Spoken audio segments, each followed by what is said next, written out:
सारे सज्ज आहोत.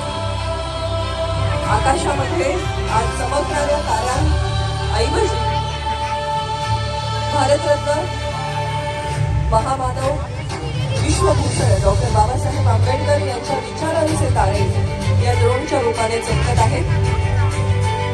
अनेक विक्रम ज्यांनी साकार केले, ज्यांच्या पदव्या लिहायला कदाचित कागद अपुरा पडेल इतका बुद्धिमान असं व्यक्तिमत्व, पहिले भारतीय ज्यांनी परदेशामध्ये जाऊन अर्थशास्त्र यातून साकार झालेला हा सोहळा एक सीमारेषांची चौकट नाही, तर ती असंख्यातींच्या गुंतागुंतीतून आकार घेतलेली आणि संस्कृतींच्या अखंड प्रवाहाने समृद्ध झालेली एक दिव्य जिवंत चेतना आहे. या विविधतेच्या विराट सागरातही एकात्मतेची अखंड ज्योत तेवत ठेवणारे जे अमृत आहे ते म्हणजे भारतीय संविधान. या संविधानाचे शिल्पकार म्हणजे डॉक्टर बाबासाहेब आंबेडकर, एक असा महामानव ज्यांच्या विचारांची उंची हिमालया एवढी भव्य, ज्यांच्या संघर्षाची गाथा समुद्रा एवढी अथांग आणि ज्यांच्या कार्याची किमया आकाशा एवढी व्यापक आहे.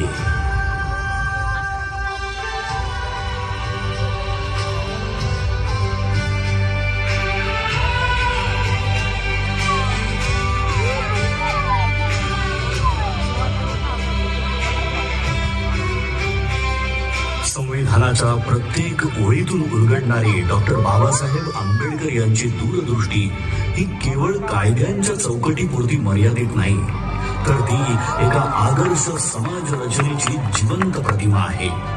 न्याय, स्वातंत्र्य, समता आणि बंधुत्व या मूल्यांच्या आधारावर त्यांनी असा भारत घडवण्याचा ध्यास घेतला जिथे प्रत्येक नागरिकाला आपलं अस्तित्व अभिमानाने जगता येईल.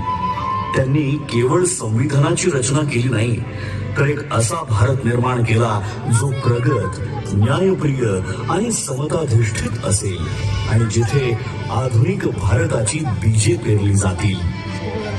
ज्या महामानवाने देशाच्या उज्ज्वल भविष्याची भक्कम पायाभरणी केली त्या डॉक्टर बाबासाहेब आंबेडकर यांचं बालपण मात्र अत्यंत कठीण, वेदनांनी आणि अपमानाने भरलेलं होतं.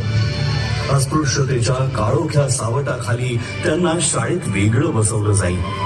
पाण्याच्या एका थेंबासाठीही त्यांना वंचित ठेवलं जाईल.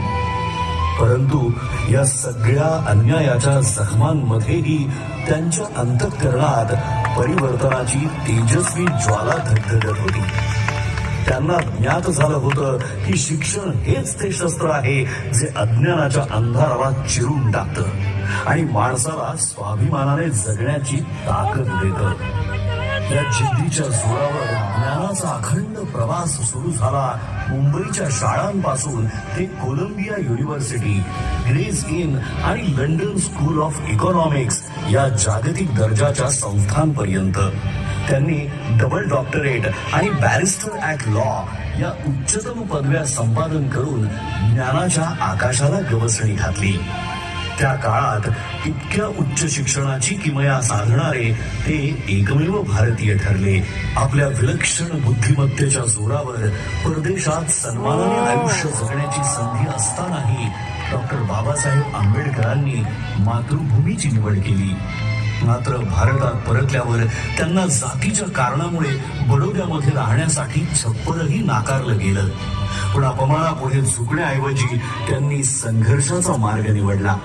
त्यांच्या कार्याची दखल घेत छत्रपती शाहू महाराजांनी 1920 साली त्यांना नव्या युगाचा नेता म्हणून गौरवलं आणि तिथूनच सामाजिक क्रांतीची नवी पहाट सुरू झाली. 1927 साली घडलेला महाड सत्याग्रह हा केवळ पाणी पिण्याचा हक्क मिळवण्यासाठीचा लढा नव्हता, तर तो मानवी स्वाभिमानासाठी उभारलेला पहिला महान संग्राम होता. 1927 साली महाड येथे झालेला चौदार तळे सत्याग्रह, त्यानंतरचा काळाराम मंदिर सत्याग्रह हा संघर्ष तर श्रद्धा आणि समानतेच्या संगमावर उभा राहणारा ऐतिहासिक टप्पा ठरला. हा केवळ पाण्याच्या हक्कासाठी नव्हता, तर मानवी स्वाभिमान, समानता आणि सामाजिक न्यायासाठी उभारलेला पहिला महान सामाजिक संग्राम होता.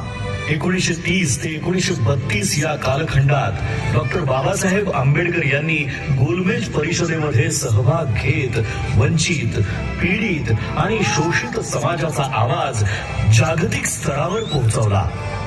अनहायलेशन ऑफ कास्ट या त्यांच्या क्रांतिकारी ग्रंथातून त्यांनी जाती व्यवस्थेच्या मूळ पायालाच हादरा दिला.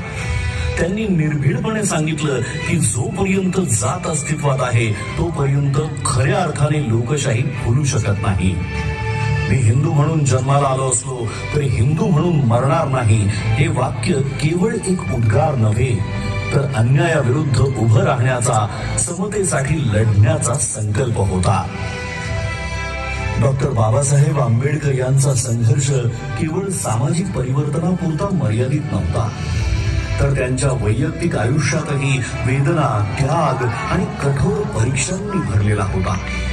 या कठीण प्रवासात त्यांच्या सोबत खंबीरपणे उभ्या राहिल्या त्या म्हणजे रमाबाई आंबेडकर, एक शांत, संयमी पण अतूट सामर्थ्याची मूर्ती.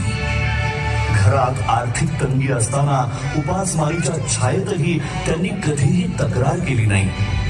योग्य उपचारांच्या अभावामुळे आपल्या लेकराला गमावण्याचं असह्य दुःख त्यांना सोसावं लागलं, तरीही या दुःखाने त्या खचल्या नाहीत. उलट आपल्या पतीच्या महान ध्येयासाठी त्यांनी प्रत्येक वेदना मागे सोडली. डॉक्टर बाबासाहेब आंबेडकरांनी केवळ दलितांच्या वेदनांना वाचा फोडली नाही, तर त्या प्रत्येक माणसासाठी आवाज उठवला ज्याच्यावर अन्याय झाला, जो शोषित होता आणि ज्याला आपल्या कष्टांचं योग्य मूल्य मिळत नव्हतं. कोकणच्या मातीतील शेतकऱ्यांच्या शोषणाविरुद्ध त्यांनी थेट आवाज उठवला आणि खोटी पद्धती या अन्यायकारक व्यवस्थेच्या मुळावर घाव घालत त्यांनी शेतकऱ्यांना स्वाभिमानाने जगण्याचा मार्ग खुला केला. कामगार मंत्री म्हणून शपथ घेताना 8 तासांचा कामाचा दिवस, साप्ताहिक सुट्टी, किमान वेतन आणि सामाजिक सुरक्षेचे हक्क हे केवळ कायदे नव्हते तर कष्टकऱ्यांच्या आयुष्याला मिळालेले संरक्षण कवच होते. डॉक्टर बाबासाहेब आंबेडकर यांच्या दृष्टीने स्त्री ही केवळ कुटुंबाचा भाग नव्हती तर समाजाच्या उभारणीचा केंद्रबिंदू होती. म्हणूनच त्यांनी महिलांच्या आर्थिक स्वातंत्र्याला, शिक्षणाला प्रथम दर्जा दिला. बालविवाह, सतीप्रथा, देवदासी प्रथा आणि विधवांचं अमानुष शोषण या सर्व कुप्रथांविरुद्ध त्यांनी प्रखर आवाज उठवून समानतेचा हक्क दिला. कायदा मंत्री म्हणून त्यांनी सादर केलेल्या हिंदू कोड बिलने महिलांना घटस्फोटाचा अधिकार, मालमत्तेत समान हक्क आणि वैयक्तिक आयुष्यात स्वायत्तता मिळवून देत अशा अभूतपूर्व निर्णयाने इतिहास रचला. तसंच कामकाजी महिलांसाठी मातृत्व रजा आणि समान कामासाठी समान वेतन या केवळ सुधारणा नाही तर स्त्रीच्या सन्मानाचा आणि स्वातंत्र्याचा नवा अध्याय होता. कायदा मंत्री म्हणून त्यांनी सादर केलेल्या हिंदू कोड बिलने महिलांना घटस्फोटाचा अधिकार, मालमत्तेत समान हक्क आणि वैयक्तिक आयुष्यात स्वायत्तता मिळवून दिली आणि या अभूतपूर्व निर्णयाने इतिहास रचला. 1947 साली डॉक्टर बाबासाहेब आंबेडकर यांची संविधान मसुदा समितीचे अध्यक्ष म्हणून निवड झाली. या जबाबदारीला न्याय देत त्यांनी भारतीय संविधान या अद्वितीय ग्रंथाची निर्मिती केली, जो जगातील सर्वश्रेष्ठ संविधानांपैकी एक आहे. संविधानाच्या माध्यमातून त्यांनी प्रत्येक व्यक्तीला अभिव्यक्ती स्वातंत्र्य, समानतेचा हक्क, अस्पृश्यतेचा अंत आणि सर्व प्रकारच्या भेदभावावर कठोर बंदी घालून मानवाधिकार केवळ कायद्याच्या चौकटीत न ठेवता प्रत्येक भारतीयाच्या जीवनाचा अविभाज्य भाग बनवले. तसंच समता, करुणा आणि प्रज्ञेच्या प्रकाशात त्यांच्या आत्मसन्मानाला एक नवी उंची प्राप्त करून दिली.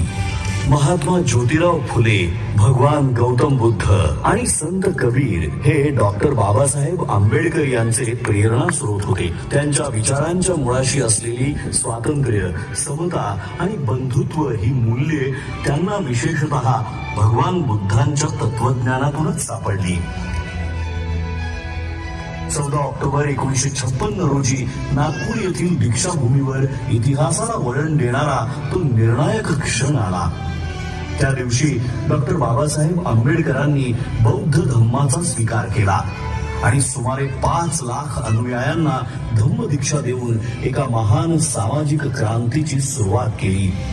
जगातील सर्वात मोठे शांततापूर्ण सामूहिक धर्मांतर म्हणून या घटनेची इतिहासात नोंद झाली. त्यांनी केवळ संविधानाची निर्मिती केली नाही, तर एका सशक्त, न्यायप्रिय आणि एकात्म राष्ट्राचा पाया रचला. म्हणूनच ते केवळ एका समाजाचे नेते नाहीत, तर संपूर्ण भारताचे राष्ट्र निर्माते आहेत. अशा या महान विभूतीचे, या युगपुरुषाचे आपण आज कृतज्ञतेने स्मरण करूया आणि अभिमानाने, आत्मसन्मानाने आणि एकतेच्या भावनेने म्हणूया, जय भीम, जय भीम, जय भीम.